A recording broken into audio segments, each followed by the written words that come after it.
Ito ang mainit na balita at trending ngayon sa mundo ng social media. Nagulat itong si Senador Robin Padilla at iba pang senador sa kwento ni Kuyang Siklista. Bakit umatras at humantong sa aregluhan ang nasabing insidente ng road rage noong August 8. Kompletong inilahad ni Kuyang Siklista ang buong pangyayari sa harap ng mga senador. Bagay na kabaligtaran sa kwento ni Wilfredo Gonzales sa mga nauna nitong interview.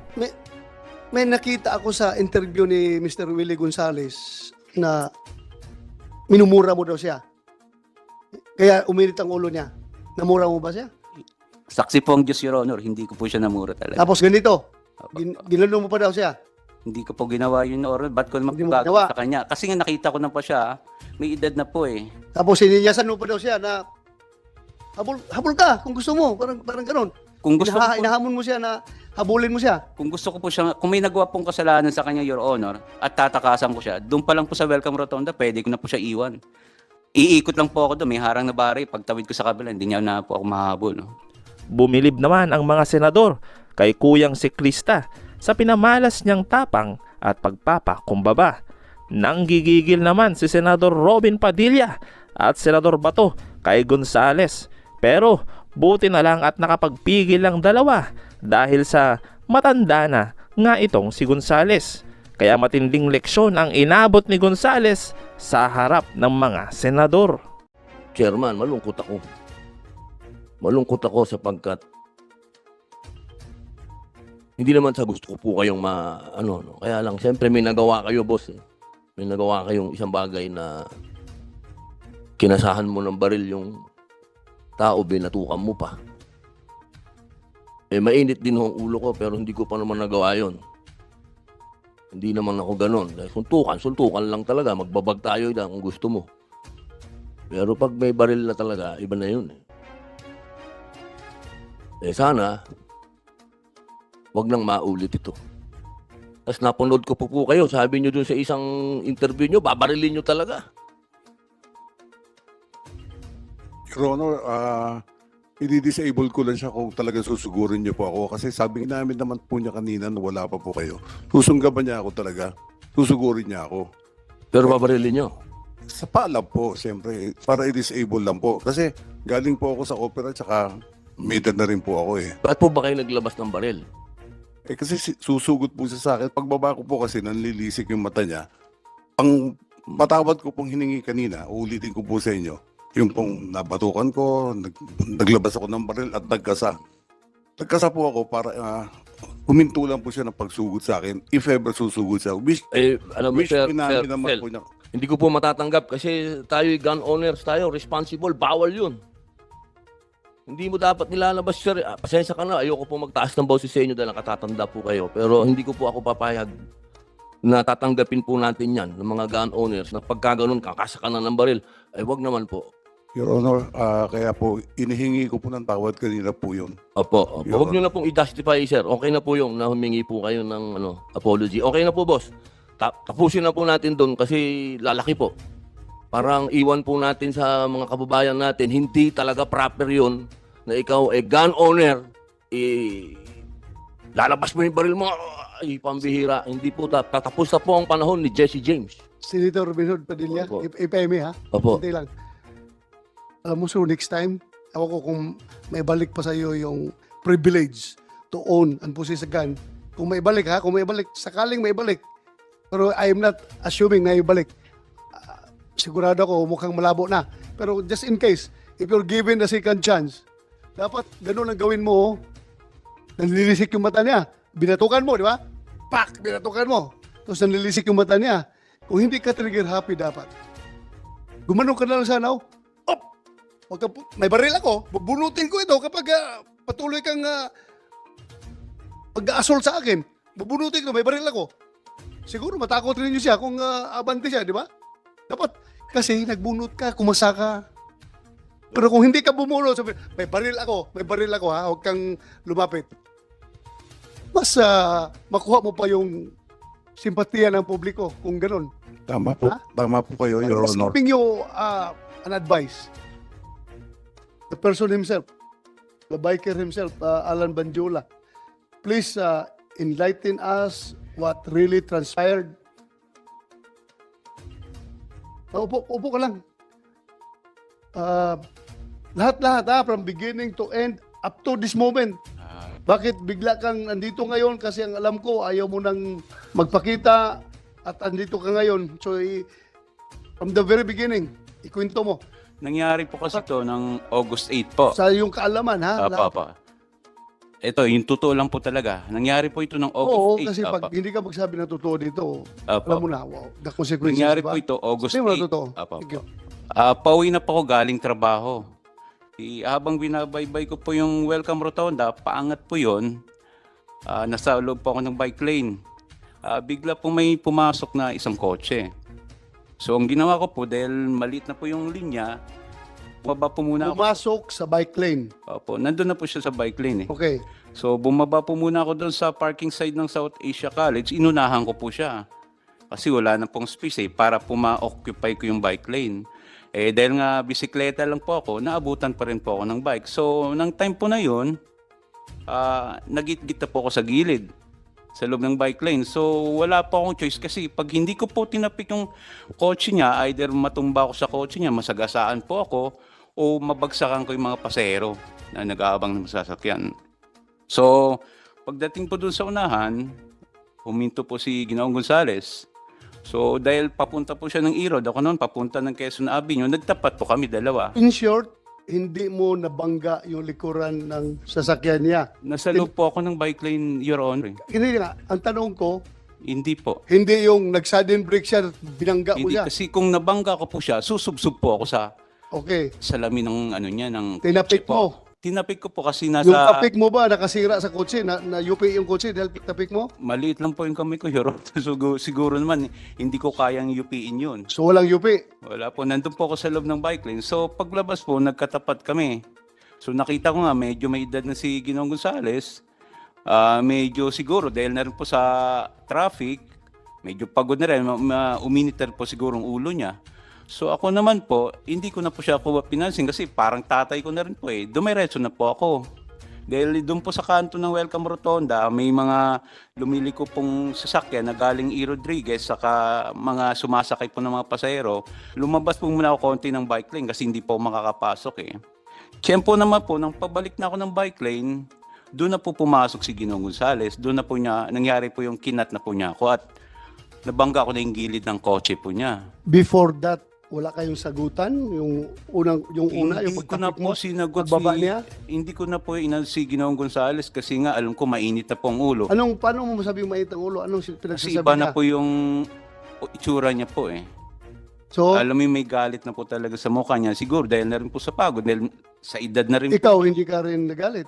Hindi po ako nagalit, sir. Hindi mo Kasi siya nang, minura. nang nakita ko po siya nagalit, wala rin po mangyayari pag kinausap ko siya. Dahil ang taong galit po, pag kinausap niyo, sigurado walang patutunguhan yung usapan niyo. Yeah, po eh. wait, Mr. Chairman, with your permission, tanong ko lang gaano kalakas yung iyong pagtapik sa kotse?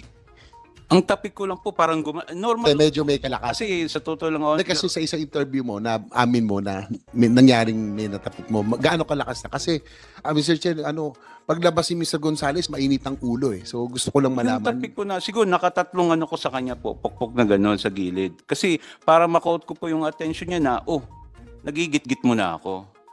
So doon po, nandun na po kami sa kanto ng Kitanlad, doon na po nangyari, nabangga ko na yung gilid ng kotse niya kasi alanganin na po, talagang padiretso na po ako eh. So ang nangyari po doon, lumabas na po si Mr. Gonzales, Ginoong Gonzales, tapos yun nga po, bigla niya akong sinapok, nasa lubong ko rin ng helmet. Normal lang naman po siguro sa atin na kahit sino pong sapokin sa atin, magre-react po talaga. So doon na po nangyari, kinasa niya ako ng baril, na bumunod siya. So after po noon, nagano po kami sa hinila niya po yung bisikleta ko kasi akala niya tatakas po ako eh. May pumagit na po sa aming siklista. Sabi ng siklista, wag naman ganun. So sabi na tatawag tayo ng polis. Doon na rin po nag-second motion si Ginoong Gonzales. O sige, tumawag ka ng polis. So habang dinala po namin yung bisikleta ko sa gilid, meron pong gwardiya doon. Sabi sa akin ng gwardiya, huwag ka nang sumagot kasi may baril. So pagdating po ng siklista, may dumating na rin po yung mga polis. Pagdating po ng pulis, pinakalma niya po yung sitwasyon. Ano po doon, tinanong po kami ng pulis kung anong nangyari. Tapos sinabi niya po yung side niya, sinabi ko naman sa akin. Binigyan din po ako ng payo ng pulis doon ni Seradan. Sabi niya, susunod, huwag kang basta-basta tatapik ng kotse kasi hindi natin alam baka yung mga taong ganyan may pinagdadaanan, mainit yung ulo. So siguro, baka na-tsempo lang na sa kanya ka na ano. So ako naman po, inamin kay Seradan, sabi ko, talagang nagitgit lang po ako, sir, kako. Matagal na po ako nagbabike, may 10 taon na. Pumupunta pa ako ng Makati, Paranaque, binabike ko lang po yan. So, sabi ko, talagang first time kong ginawa tumapik ng kotse. Kasi, maski sa akin po yun, nagmamaneo din po ako. Pag tinapik, magagalit din po ako. So, sabi ni Ginoong Seradan, sabi niya, hindi namin pwede arestuhin si Ginoong Gonzales. Wala naman kami nakitang baril eh. So ganito na lang, sabi, tatawag tayo sa traffic sector para maayos to at magawa ng incident. Hindi mo sinabi na may baril? Sinabi ko po sa kanya, Tapos ano sabi ng pulis? wala naman po silang nakitang baril, sir eh. Wala silang nakitang baril. Opo, pagdating po nila, Sinumbong mo. Kasi sinumbong may ko. baril yan. Opo. Kinasahan ako. Opo, pero sabi nga nila, wala po silang nakitang baril, kaya hindi po nila pwedeng arestuin si First Ginoong Adan. Gonzales. Sige, continue. So yun po, nang tumawag po si Seradan sa traffic sector, siguro mga 30 minutes, dumating na po si Sir Rasay. Galing pa po sa isang responde sa traffic incident.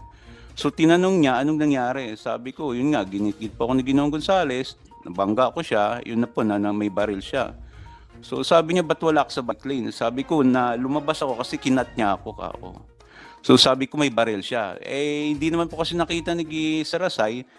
Sabi ko may CCTV naman po kako para makita nyo rin yung totoo. So doon po nangyari na pumunta po kami ng barangay. Doon na po nakuha na nagsasalita po ako doon sa CCTV kasi kako yun may baril.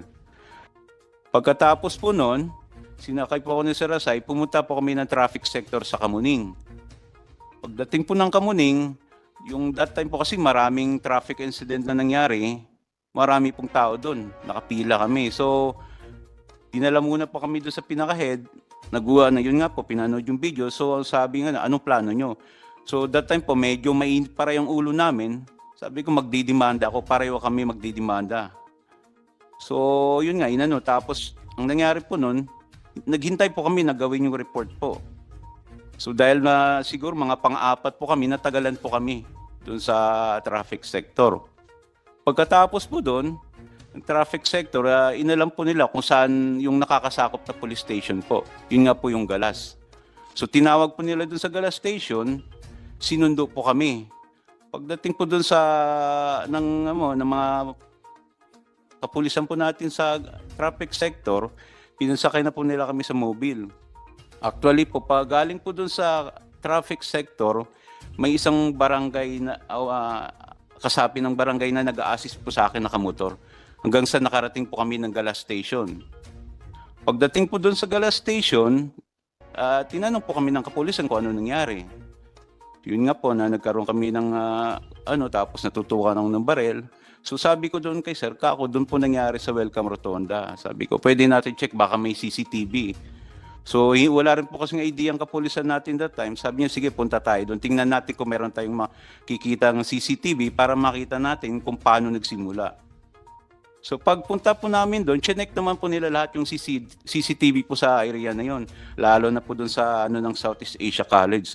Yun nga lang po, mayroong CCTV, ang problema, sira po. At meron doon sa kabila naman po, sa isang establishmento, hindi naman po gumagana. So pagkatapos po doon, dahil wala naman, bumalik na po kami ng Galas Station. Bago po kami bumalik, dumaan po muna si Sir sa Barangay Don Manuel. May binigay pong papel. So bumalik na po kami ng Galas Station. Pagbalik po namin ng Galas Station, abang may ginagawa si Sir doon sa niya na sinusulat, pag-isip-isip ko, kako, malaki abala na sa akin to eh. Unang-una, walang kasama yung mga anak ko sa bahay. Wala yung misis ko po. So naisip ko naman po, kako, wala namang mawawala sa akin kung magpapakumbaba ako, kako. Total, wala namang nangyari sa akin. So kinausap ko po yung si officer, yung sa investigador po, kako, sir, magkano bang babayaran ng yung mga nadadami sa kotse na ganyan? Sabi ko, wala kasi akong idea eh. Sabi naman niya ng Sandali, gano'n. anong damage pala nung kotse niya? Yung nagasgasan ko po sa gilid, yung tinamaan ng handle ko. So, gilid niya. Opo. Hindi yung sa Mahaba po tapik. kasi Hindi yun. sa tapik. Hindi po, mahaba po yun eh. Mula po dun sa puno hanggang dun sa driver's side po. Okay. So sabi ko doon kay sir, sabi niya, usually sa Banawi, mga 2.5 siguro, ganyan, sabi niya. Sabi, sir, ganito na lang po ako. Kausapin niyo na lang po si Ginoong Gonzales, pwede ko naman bayaran yung na-damage ko. Sabi ko, pwede kami mag-usap, tawagan niyo po, mag-usap kami yung lalaki sa lalaki. So nga po, siguro, dahil nag-subside na rin yung galit ni Ginoong Gonzales, nagharap po kami dalawa. So sinabi ko sa kanya, sir, kako, kung ano may na-damage sa kotse nyo, babayaran ko yan. Pero hindi cash kako, hulugan kung gusto nyo. Doon nga po, siguro napag-isip din ng Ginoong Gonzales na seryoso naman po ako sa sinasabi ko. Sabi ko, sir, may 800 ako. Itong 500, ibibigay ko in good faith. Sabi ko, paunang bayad doon sa na-damage ko. Ngayon, kung may problema po doon, iiwan ko yung number, tawagan niyo po ako. Hindi ko tatakbuhan yung responsibilidad ko. So doon naman po sa portion na yon, humingi din po ng pasensya sa akin si Ginoong Gonzales. Sabi niya, pasensya ka na kasi pag rush hour, di natin maiwasan, may napapasok kami sa bike lane. So pasensya ka na doon sa nagawa ko. So doon po nangyari, nang nagkasundo kami, nagkamay po kami. Ako, wala na po akong galit sa kanya eh. Napatawad ko na po siya. So nagkamay kami, nagyakapan. Tapos ang isa pong inano ko doon sa pulis, kako sir, isa lang ang concern ko. Kasi papadyak pa po ako pauwi, galing to ng Welcome Rotonda hanggang Caloocan. Sabi ko, paano po yung safety ko? So ang sabi po ni sir, sabi niya, huwag kang mag-alala. Walang mangyayari sa iyo. Pag oras na may gumalaw sa iyo, siya ang unang aarestuhin namin, siya ang person of interest. So sumagot naman po si Ginoong Gonzales. Sandali lang ha. Apo, Balikan sige ko lang po. yung sabi mo. Nagbayad ka? Yun po yung good faith ng pagkabigay ko sa kanya, Your Kano? Honor, 500. Kasi nung una, ayaw nga niya tanggapin. Sabi, ba't di na lang 800? Sabi ko, sir, pangkain ko po yung 300 matitira kasi nagugutom na ako, nanginginig na ako sa gutom kako. Sigurado So, ka? In good faith na gusto. Opo, binigay ko po yung Bigay Your mo lang. Honor kasi Ayaw niya tanggapin? nung una po, kaso nang huli na nakumbinsi ko na rin po. Okay. Sabi ko, hindi ko naman tatakban yung responsibilidad ko kako sa naggasgas, yung na-damage ko sa kotse mo. Babayaran ko yan, kaya iniwan ko po yung cellphone number ko po. So nang nagbitaw naman po si Ginoong Gonzales na walang mangyayari sa akin, doon na po na nagkamay na po kami. Niyakap ko po siya kasi wala naman po, okay na po sa akin yun eh. Nagpakumbaba na po ako. So doon nga po sa portion na yon, pati yung anak niya, kinamayan ko kasi sabi ko walang samaan ng loob. Ayaw ko magtanim pa yun ng sama ng loob kasi nagayos na kami. So after nun po, umalis na po sila, kinuha ko yung bike. Pag alis ko po, tinawag pa ako po ng isang pulis na investigador. Sabi niya, sir, kain muna tayo o magkape kasi malayo pa papadyakin mo, madaling araw na. Yun nga lang po, iniisip ko yung anak ko dahil walang kasama. Hindi ko na po napagbigyan yung imbitasyon niya. Kaya doon na po, umuwi na po ako ng that time po. Doon po nagtapos yung Ito, tanungin kita. Apo. May nakita ako sa interview ni Mr. Willie Gonzales na minumura mo daw siya. Kaya umilit ang ulo niya. Namura mo ba siya? Saksi po ang Diyos, Your Honor. Hindi ko po siya namura talaga. Tapos ganito, Apo. ginano mo pa daw siya. Hindi ko po ginawa yun, Your Honor. Ba't ko naman Hindi po mo gagawa ginawa. sa kanya? Kasi nga nakita ko na po siya, may edad na po eh. Tapos sininyasan mo pa daw siya na habol ka kung gusto mo. Parang ganun. Kung gusto ko po, Inahamon mo siya na habulin mo siya. kung gusto ko po siya, kung may nagawa pong kasalanan sa kanya, Your Honor, at tatakasan ko siya, doon pa lang po sa Welcome Rotonda, pwede ko na po siya iwan. Iikot lang po ako doon, may harang na bari, pagtawid ko sa kabila, hindi niya na po ako mahabol. No? So, sa tingin mo, anong aksyon mo na nakaprovoke kay Mr. Willie Gonzales? Bakit kanya hinabol hanggang sa sinide-sweep kanya para mapahinto ka, para Siguro- mapanagot ka sa iyong kasalanan? Anong kasalanan mo? Siguro po, Your Honor, yun lang po talagang pinakakasalanan ko, yung matapik ko yung ano niya. Siguro na po, ng time na yun, baka wala po siya sa mood. Sa akin lang po talaga na yung galit niya siguro, nang natapik ko yung kotse niya. Thank you, Mr. Alan Banjula, for your cooperation. Ha? Maraming salamat po. Pasensya ka na Your Honor. minsan, maka-feeling mo, ikaw ang suspect dito. Ha? Hindi po, Your Honor. Maraming salamat. Inan ko lang yung mga tanong para maganda ang sagot mo. Ha? Maraming salamat po, Your Honor. Pasensya ka na kung madiin yung tanong ko. Hindi, okay lang po, Your Honor. Thank you. Thank you. Maraming salamat.